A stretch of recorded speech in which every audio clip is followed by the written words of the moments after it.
All right. Speaking of grifts, Microsoft is going to put $10 billion or something into Chat GPT. Degenerate AI, as I'm calling it now, is the hottest thing in Silicon Valley.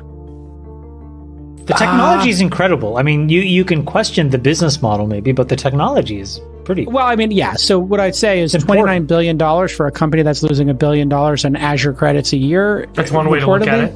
That's also a naive way to look at a lot of other businesses that ended up being worth a lot down the road. I mean, sure. You can model out the future of a business like this and create a lot of really compelling big outcomes, you know? Potentially, yeah. So Microsoft is close to investing $10 billion in OpenAI in a very convoluted transaction that people are trying to understand. It turns out that they might wind up owning 59% of OpenAI, but get 75% of the cash and profits back over time. 49%. 49%, yeah, of OpenAI. But they would get paid back the $10 billion over some amount of time. And this obviously includes Azure credits and Chat GPT, as everybody knows, this just incredible demonstration of what AI can do in terms of text-based creation of content and answering queries. I would put deals into two categories. One is easy and straightforward, and then two is, cute by half, or, the too hard bucket. This is clearly in that second category, but it doesn't mean Why is it in that category? Well, it doesn't mean that it won't work. In our group chat with the rest of the guys, one person said there's a lot of complex law when you go from a nonprofit to a for-profit. There's lots of complexity in deal construction. The original investors have certain things that they want to see. There may or may not be, legal issues at play here that you encapsulated well in the last episode. I think there's a lot of stuff we don't know. So I think it's important to just give those folks the benefit of the doubt. But yeah, if you're asking me, it's in the too hard bucket for me to really take seriously. Now, that being said, it's not like I got shown the deal, so I can't comment. Here's what I will say. The first part of what Zach said, I think, is really important for entrepreneurs to internalize, which is, where can we make money? The reality is that, well, let me just take a prediction. I think that Google will open source their models because the most important thing that Google can do is reinforce the value of search. And the best way to do that is to scorch the earth with these models, which is to make them widely available and as free as possible. That will cause Microsoft to have to catch up, and that will cause Facebook to have to really look in the mirror and decide whether they're going to cap the betting that they've made on AR, VR, and reallocate very aggressively to AI. I mentioned this I did this Lex Friedman podcast, but that should be what Facebook does. And the reason is, if Facebook and Google and Microsoft have roughly the same capability and the same model, there's an element of machine learning that I think is very important, which is called reinforcement learning. And specifically, it's reinforcement learning from human feedback, right? So these RLHF pipelines, these are the things that will make your stuff unique. So if you're a startup, you can build a reinforcement learning pipeline. How? You build a product that captures a bunch of usage. We talked about this before. That data set is unique to you as a company. You can feed that into these models, get back better answers, you can make money from it. Facebook has an enormous amount of reinforcement learning inside of Facebook. Every click, every comment, every like, every share. Twitter has that data set. Google inside of Gmail and search.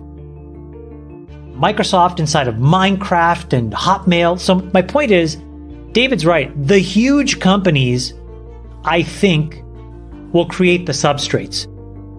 And I think they'll be forced to scorch the earth and give it away for free.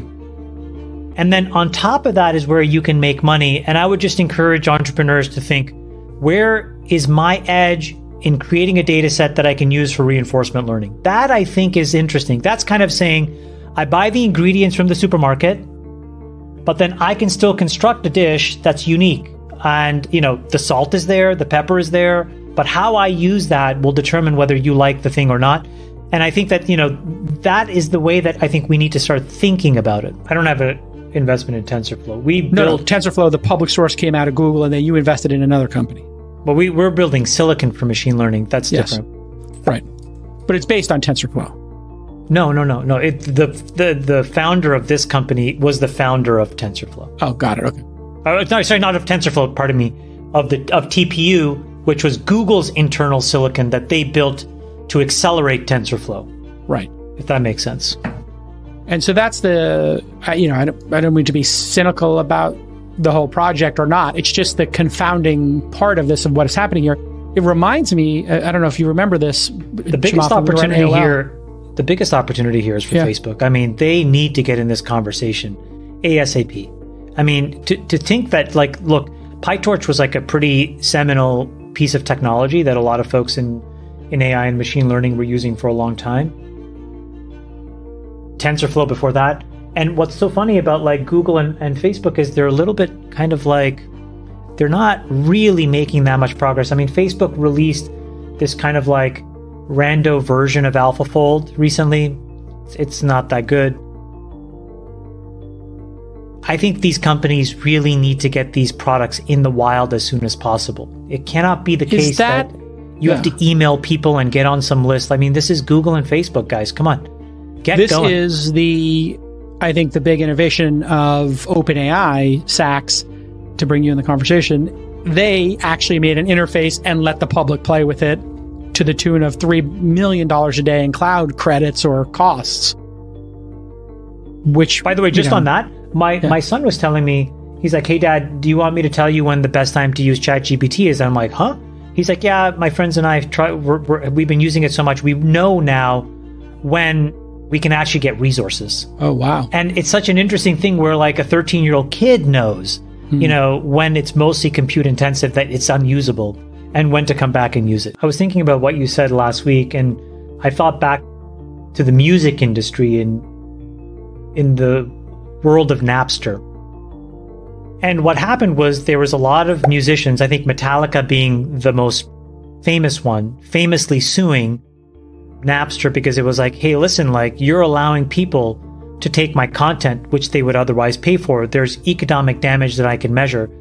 That legal argument was meaningful enough that ultimately Napster was shut down. Now, there were other versions of that folks created, including us at Winamp. We created a headless version of that.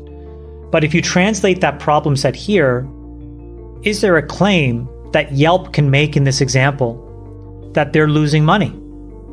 That, if you were going through Google or if you were going through their app, there's the sponsored link revenue and the advertising revenue that they would have got that they wouldn't get from here. Now, that doesn't mean that Chat GPT can't figure that out, but it's those kinds of problems that are going to be a little thorny in these next few years that have to really get figured out.